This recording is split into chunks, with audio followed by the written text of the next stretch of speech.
Is it a warning that we failed to stop or a message that was really never ours to act on? That tension is difficult when we get these. Hi, I'm Elise, but my sister calls me Sissy. And I'm her sister, Heidi. And we're your favorite psychic sisters, spilling the tea on intuitive hits, psychic moments, and the unbelievable stories everyday people experience. Because we have a secret for you. We're all psychic. Yep, even you. So come on, sis. Grab your favorite mug and cozy up. The kettle's hot. This week, I did a root cause release technique with the Manifestation Collective. Ooh, and I love it's where, Vicky. Oh my gosh, she's amazing. But this was like where you allow your subconscious to take you back to the root of where your limiting beliefs come from. And it was this really awesome meditation. And it took me back to pre-language when I was an infant. Oh, baby. Literal baby. And I saw myself, so it's like a visualization. And I saw myself walking into my room, like my nursery, and I was a baby crying in my crib and nobody was coming. And I like knew nobody was going to come. And so adult me goes up and picks up baby Heidi and is like, it's okay. I love you. You're safe. Everything's okay.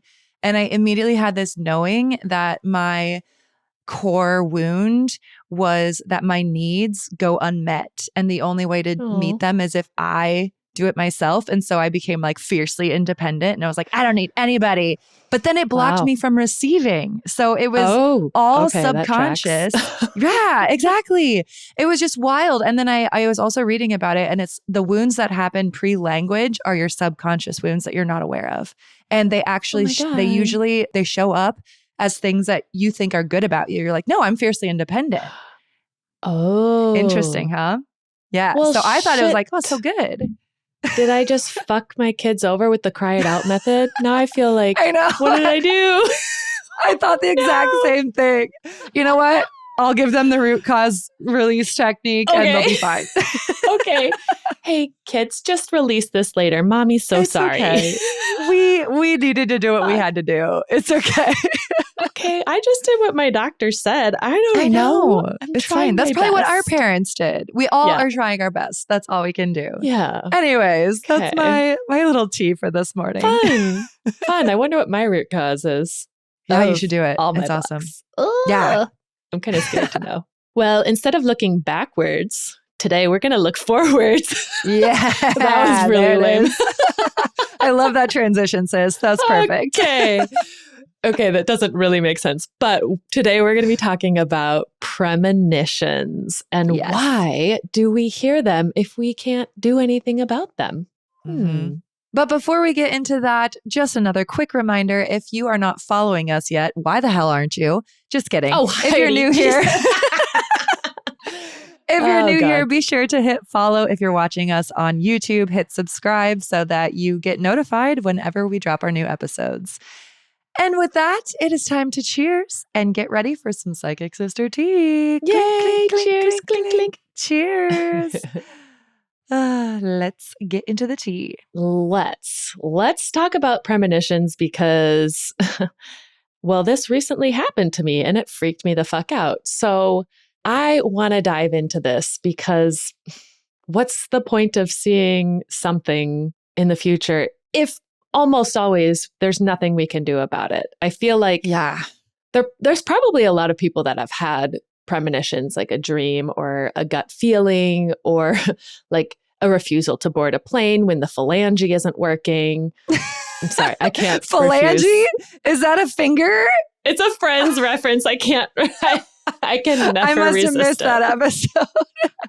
Okay, but maybe somebody got off a plane because of that. Anyway, but I think for us, the bigger unanswered question underneath is it's pretty heavy and it's real. And it's this question of, is it a warning that we failed to stop or a message that was really never ours to act on? And I feel like that tension is difficult when we get these, but it's also very interesting when we get these premonitions. Yeah. So I think it's kind of important to talk about. It's very important, especially as you're developing your psychic gifts. And I know we've had lots of clients say that they are getting things and they're like, I don't know what to do with this. So I Yeah. think it's a super important topic. So we've got a couple of common stories for you, and then we'll also share our stories of what we've predicted or are in the middle of predicting.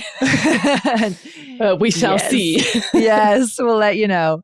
Heidi, do you want to go first? Of course, I want to go first. If you don't know, I am obsessed with the Titanic. I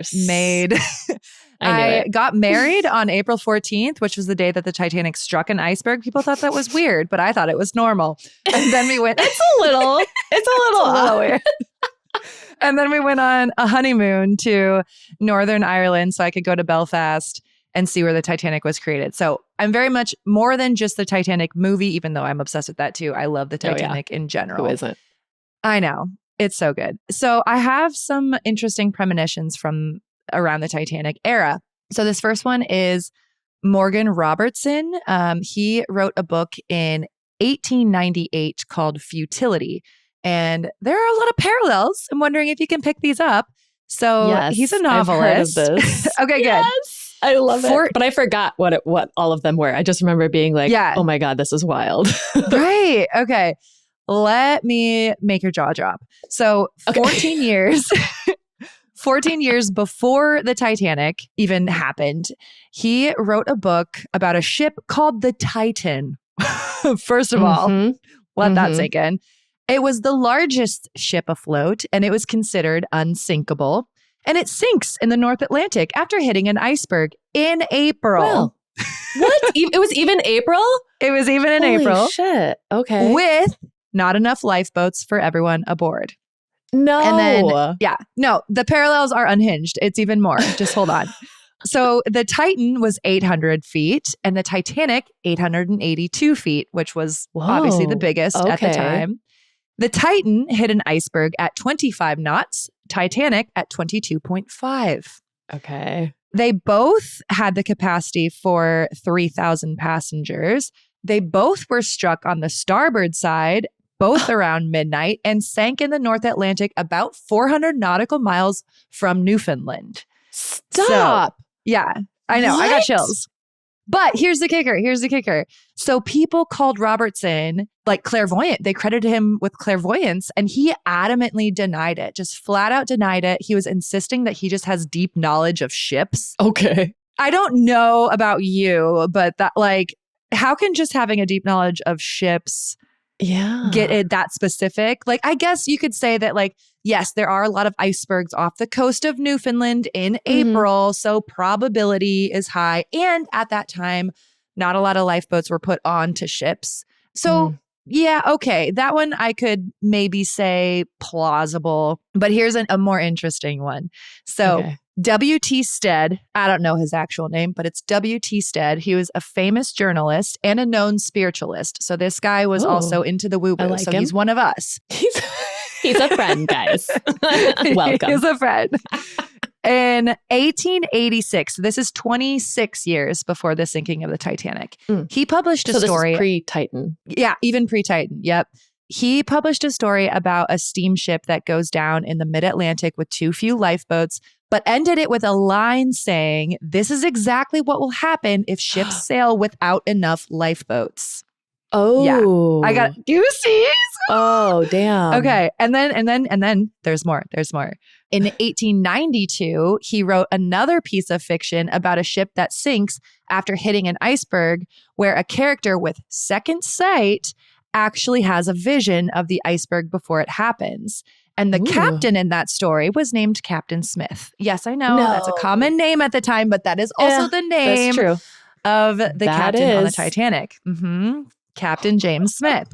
So Stead also continually said, he was a spiritualist, so people knew him for this stuff, but he continually said his own death would be sudden and dramatic. And he often said that he would die of drowning. And so he boarded the Titanic in 1912. Okay, wait. Wait. If you had those predictions, if you wrote those, why would you get on the goddamn boat? What the fuck? Yeah. It's almost like part of me was like, okay, but how good of a clairvoyant were you if you didn't know that was the boat that you've been predicting this whole time? God.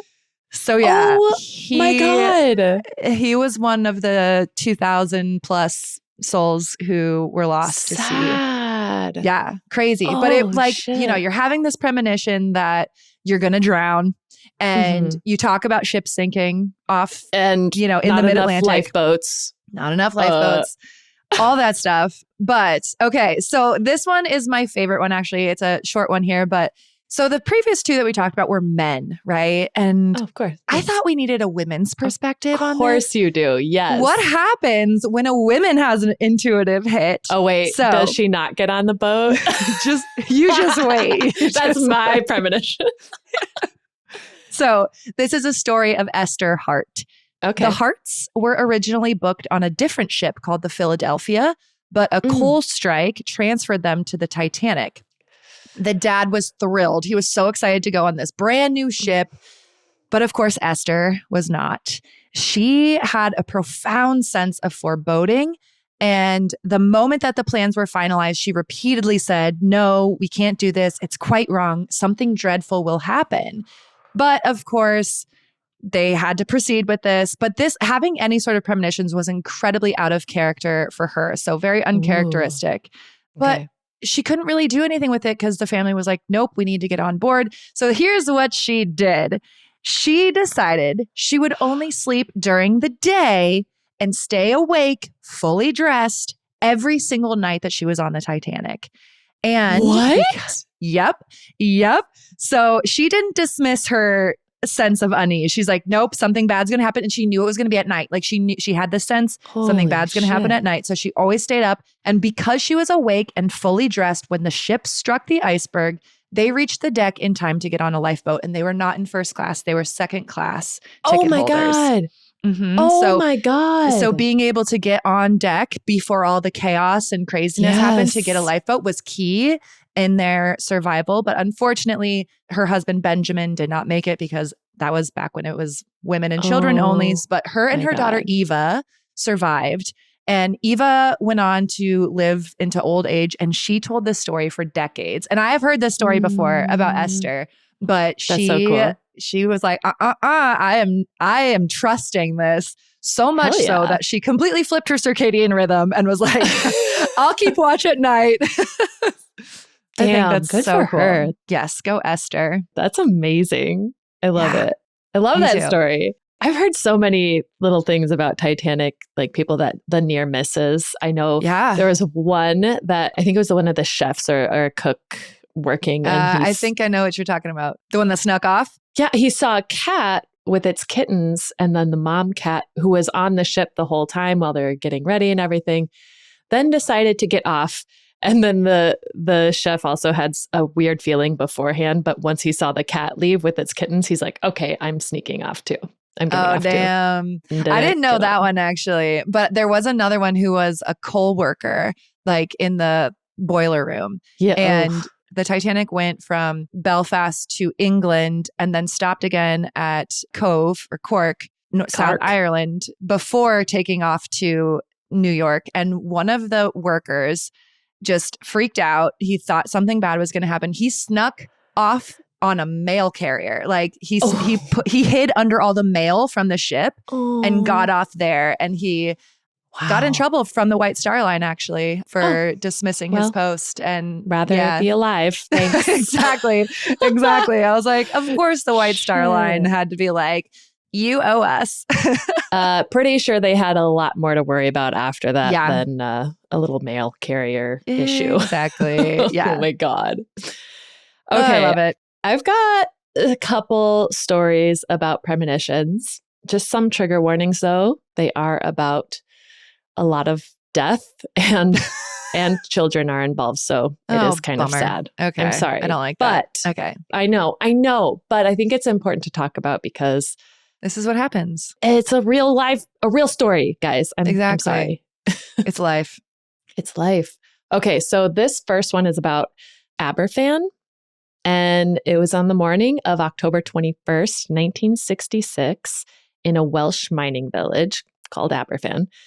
I could be completely butchering that name, as we all know. I'm sorry. Sounded like you just stay confident. You're fine. Aberfan. Sorry. So what happened was there was a lot of rain the night before, and they're like a coal mining city, town, village. And the night before it rained so much, a huge heap of the waste from the coal mine, it suddenly slid down the mountain slope, and it was just obliterating everything in its path, including a school where there were 116 kids inside. Fuck. But the interesting thing was the night before, according to two grieving families, the night before the avalanche of the coal, one family said that their 8-year-old son, his name was Paul Davies, he was coloring and he drew a picture of people standing on what looked like black piles, black heaps, black hills, and they were digging. And on the top, it said, "The end."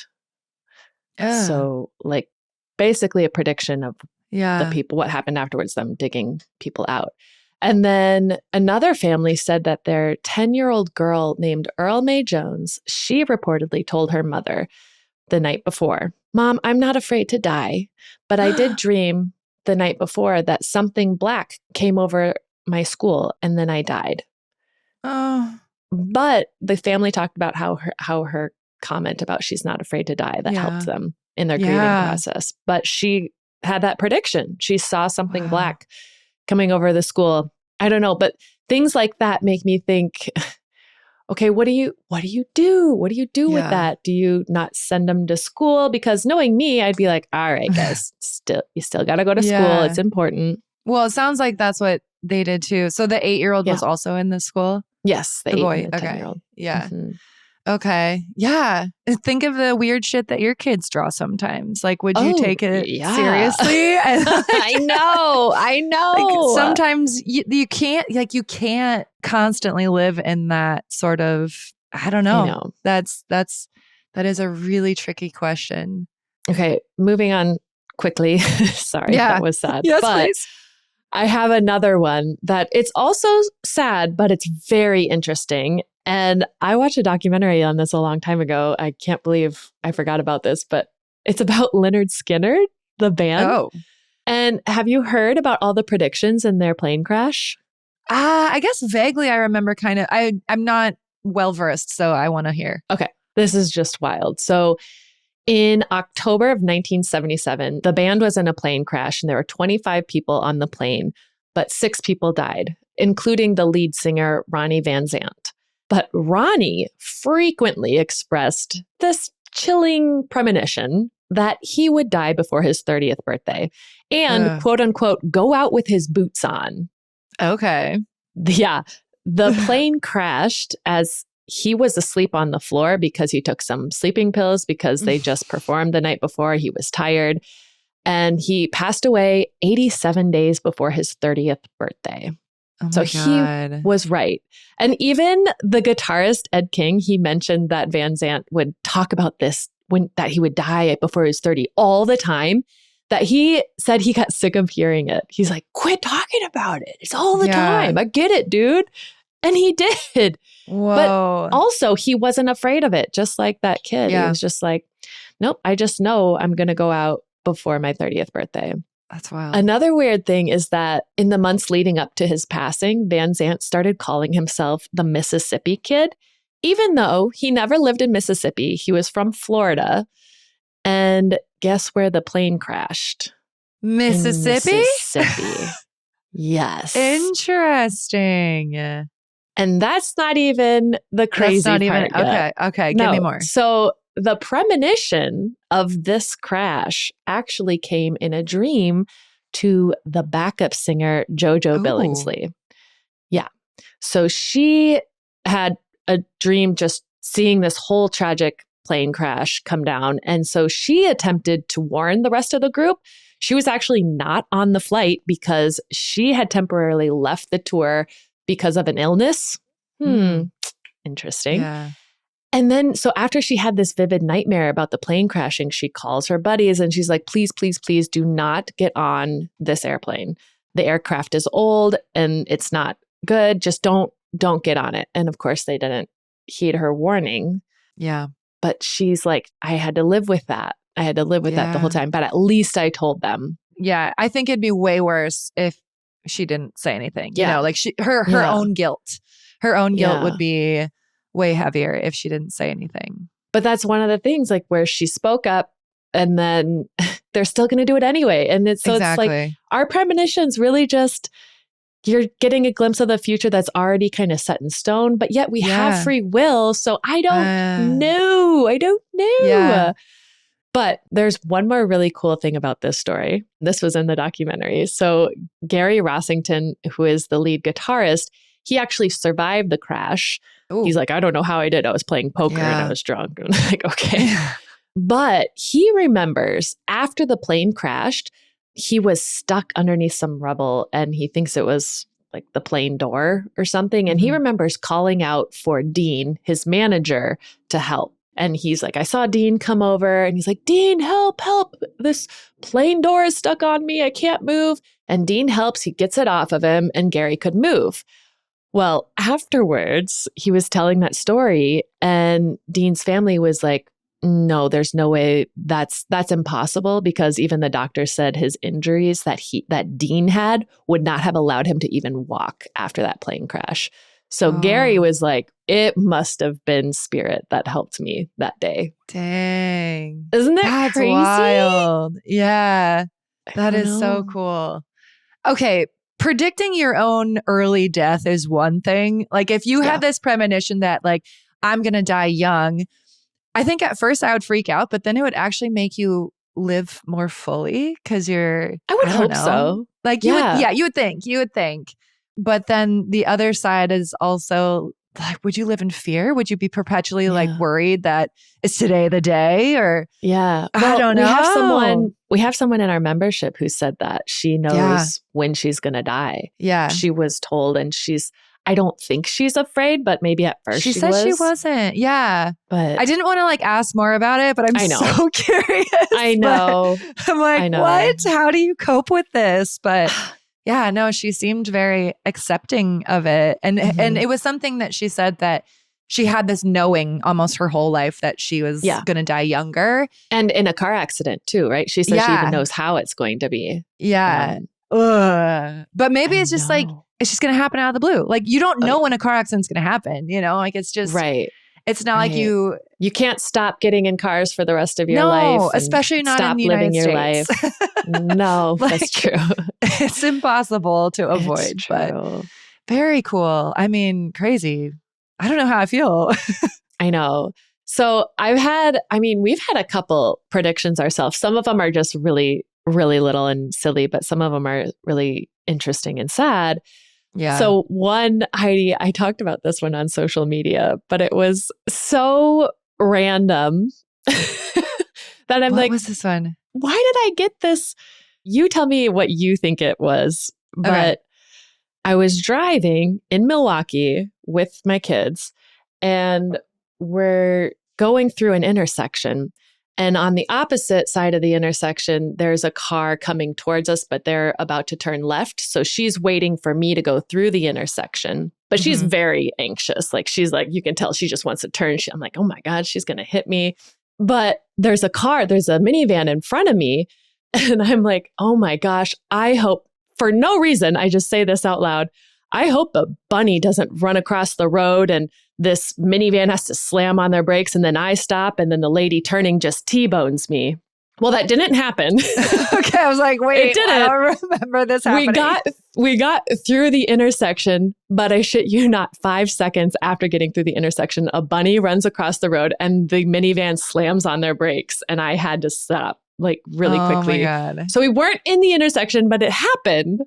And then I was like, well, maybe I did get that sort of premonition in order to slow down a little bit because I was tailing a little close. I think I wanted to get through the intersection because the lady was going to hit me. Yeah. But also I'm a bad driver. So no, you're just a Midwestern driver and we drive aggressively a little bit sometimes, passive aggressively, but Leadfoot. Yes. But that was like a little one. And I also don't usually see bunnies running across the road. So it was very random to just think it and it happened 5 seconds later. So I'm going to call that a premonition that I had. Definitely. I'll take it. But you had one recently. Oh, we haven't confirmed it yet. it can't be confirmed nor denied at this point. So I had a dream, and it was one of those dreams where it feels not like a dream, where you're like, oh no, this is something more. This isn't just a regular dream. It felt very real. And it was one of my friends. So I used to be a nurse in perinatal. So I would deal with pregnant women all the time. And I have a friend from nursing school who is a neonatal nurse. So she deals with infants, little tiny early preemies. And so my friend who came in was pregnant and she was having a baby, and she delivered one of them, and we were doing all the things, and there was like a little bit of an issue, and then she had this really weird look on her face, and she's like, I think I need to push again. And then all of a sudden she delivered a second baby, and I looked at her and I was like, I told you were gonna have twins. And like I kind of did it in this like, oh duh, of course you're having twins. And she happens to be a twin herself too. So it is very much possible because twins are genetic issue. Yeah, they're hereditary. So I let her know, and TBD, because she's not pregnant at the moment that I know of. But yeah, I feel like she's definitely going to have twins. I can't wait to get that phone call. I know. I'm having twins. Yep. And I'll be like, and they're both girls. Yes.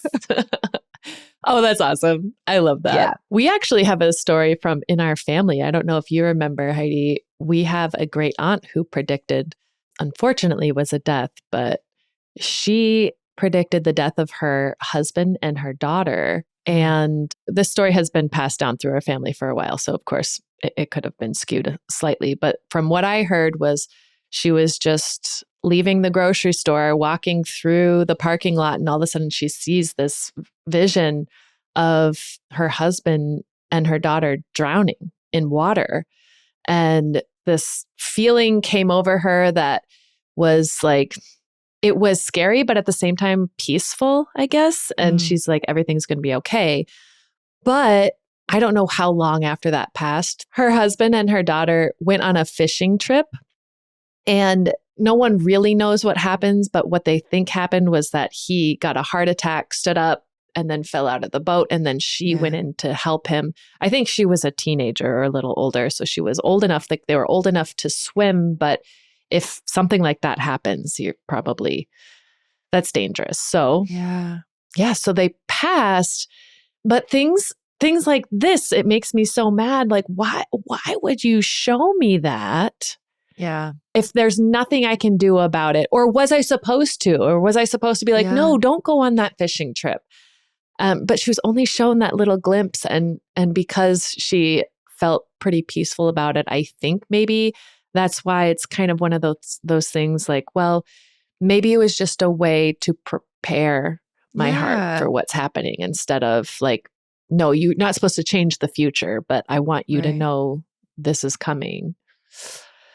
Yeah, it's such a hard thing. You can look at it in so many different ways, and you can dissect it so many different directions almost, that you could probably make yourself crazy just being like, what is this for? What should I have done? Should I have done something? Or was just meant for me to see? And I reached out to Mary Helen Hensley, who had a near-death experience, who we had interviewed on our previous podcast. Yeah. But I asked her, because I remember her mentioning something about this before, and she says, unfortunately, we don't get to cherry pick what we see. And so we have to celebrate, grieve, or move on. And it just kind of is what it is. And she said she's been dealing with this her whole life too, and there's no right answer. And wow, it's just hard. It's something that comes with it. I have heard too the opposite, though. I have heard people say, what if you just ask spirit and say, I don't want to know this information if I can't help it, then they won't show it to you anymore. So I don't know. I've heard it both ways then, I guess. Yeah. It's just going to come to you, or you can ask. I'm still going to ask, because actually for sure. something did happen to me very recently that I'm actually kind of mad about, because it's one of those things that I can't do anything about. Yeah. So I woke up. It was right after I woke up in that liminal space. I'm still like, my eyes weren't even open. And I got the quickest flash of my friend posting a message on Facebook or something. And it was really sad. And it was about her niece. And this is a friend that I have not seen or talked to in years. Yeah. And I like her. I mean, she's a great girl, but also she was a friend of our family. So, I mean, it was a family friend. So even my mom knows her parents and things like that. So randomly, I think it was a couple days later, mom texted us. Do you remember that, Heidi? Mom texted us talking about this girl and her niece and some tragic news. Yeah. And I'm like, why did I find that out? Why did I know that was going to happen before it did? And I don't think I want to know that, Yeah. And if it's just for validation, I feel like that's kind of selfish, if that makes sense. Like, I don't. Yeah. Okay, good job, Elise. You had a premonition. Yay. Like, no, I'm psychic. yeah. Like, no, I don't want to know that. So I feel like I'm still going to ask my spirit guides, like, especially if it has to do with children, please do not give me that information. But I don't want it. Same as Mary Helen, maybe this is just one of those things, like when you do connect to the greater consciousness, you really can't choose and you're just going to be connected regardless. So I don't know. I'll try to approach it with an open mind, but I feel like that's, it's just difficult. And it's one of those things I don't think we can comprehend even if we did a whole series on this, Heidi. Yeah, for sure. I don't know. I don't think so either. The things that I like to cling to is just that idea of it's not a prevention. I don't ever want to look at these premonitions as preventions, and more so just preparing your heart for the things that have most likely already been set in stone or things that are going to happen. Yeah. I don't know. Did you come across any premonitions where people changed their fate?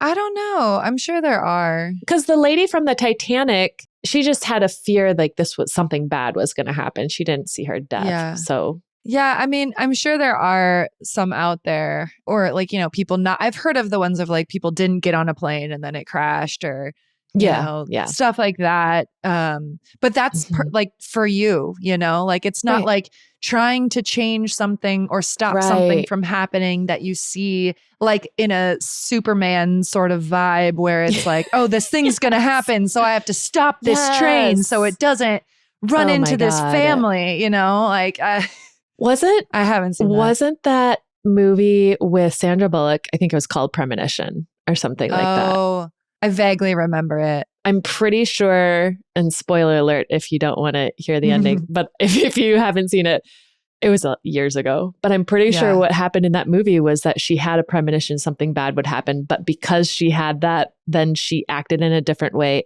But then it caused the bad thing to happen anyway. Oh, shit. So it was like... Yeah, that's right.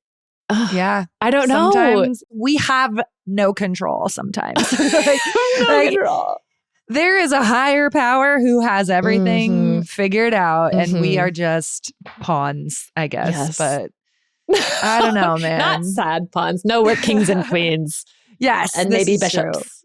Yeah. No, queens. I don't know. I think if you do get a premonition or you feel like it is, either way, I would suggest writing it down. No matter what, whether you think, oh, this is just a dream, or maybe it is a premonition, but write everything down. I mean, that's what I've been doing. And I actually wrote down, I had a moment one night where I'm like, it was in January, and it was a feeling of knowing some events that would happen for 2026. So I quick got my sketchbook. I unfortunately don't have my sketchbook here right now. I'm so mad. Damn it. It's in my car and Sean took it. But I wrote down some predictions, and they were actually political predictions. Oh, okay. But I still don't know what they are because a lot of the stuff came to me in metaphors and really weird ways. But I did see a lot of threes.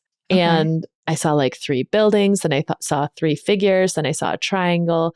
But the thing that stuck with me the most was seeing what looked like a funeral procession. I'm not laughing at this, and I'm not happy for it, but I'm just saying what I saw. I'm not happy, but I'm not ecstatic. I don't know how to say this kindly. I'm sorry. But I saw the funeral, like I saw this huge, like a huge flag with people marching by it. And it was also by like an aircraft facility, like a hangar. I don't know. It was weird. And then I also heard Nuremberg trials, which were like the Nazi trials after World War II, which is interesting. Because then after that, all this shit went down in Minnesota. Okay. But I don't know. I'll have to take a picture of that, maybe put it on social media or something, see if you can tell me anything about what you think it might be, because I'm still not sure. I think there's also something about a yellow chair, and I don't know what that means. Oh, either. yeah. Okay. Yeah. Well, on that note, let's strengthen our intuition. I'm ready for a practice. Okay. I think it's my turn to be your teacher today. It is. I'm going to try to ground myself better than my ADHD episode. I feel a little more grounded today anyways. Okay, so today I am going to think of a childhood memory that I have that is very strong for me. And I am going to ask you to ground yourself. Whoa. And sorry. Oh, did you already get information? I think I might have, but I don't know for sure. Just continue. Sorry. Oh, shit. Okay. So I want you to ground yourself. We can ask for protection from our spirit guides to only get information for our highest good. And just try and tap into my energy as I go back in time thinking about this childhood event. And then if you want more time, you can pause before Heidi starts picking up information. I think I have to say this because it came quickly and fast. Okay. Is a cookie involved? A cookie? Yeah. I just saw a cookie. It brought me to a memory that I know that you have though. So it's, I wasn't sure, but I was like, why did I just get that? I just got the image of when you were, I don't know, 2 or something. I've only know this through stories, but like you guys were in a car accident and you were holding a cookie and then you crushed it because you were like so scared. You just like squeezed it and crushed the cookie. So I heard like cookie crumble and then a cookie. No, but that is not the right one. That's okay. That is a good not a good memory, but that is a very vivid memory that I have from Louisville, Kentucky. Memory. Okay, let me try something else. I'll put myself in this memory. Were you 7? I heard 7. I think I was. Okay. I think I'm trying to remember actually. I think I know more how old you were than I was. Was I 3 then? That makes sense. Yes. That's how math works. Shut up. Let me see. Okay, so you were 7. Oh my God. All I can see is your page cut that was like around your face and your like whole mouth with no teeth. Oh my God. What am I getting now? I got a smell of like the house in Illinois. Okay. Apparently it had a smell that I just smelled and I immediately knew that was Illinois. Okay, I'm trying to get this memory out of my head right now because all I can see, like ever since I saw your page cut, it brought me to but this was a video, like a home video of like your birthday party. And so I just see like birthday stuff. I'm like, no, get out of my head. This is the problem with having videos. Like, yeah, that's hard. Okay, so this event was not videotaped. See if you can pick up on my like emotions, I guess, how I was feeling during this time. My throat chakra just got really tight and I felt a little scared, but like almost like you sunk back. Like you're making yourself smaller. And it's just a tight throat chakra. My tummy doesn't feel weird. So was it about like not speaking up or was it? Actually, it's quite the opposite. It was speaking. But I was very scared. Okay. All right. Go tell me what it was. You want me to tell you? Okay. I give up. I'm sorry. Heidi. No, you're good. No, I like it.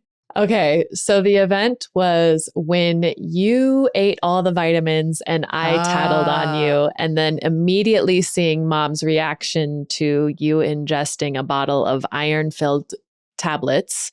Yeah. And having to go to the doctor, which actually then I think that's probably why my throat, you're seeing it restricted, because after I told on you, I thought I did something wrong because then she got upset. So then I'm like, I shouldn't have said anything. But I did save your life. She got worried. Yeah.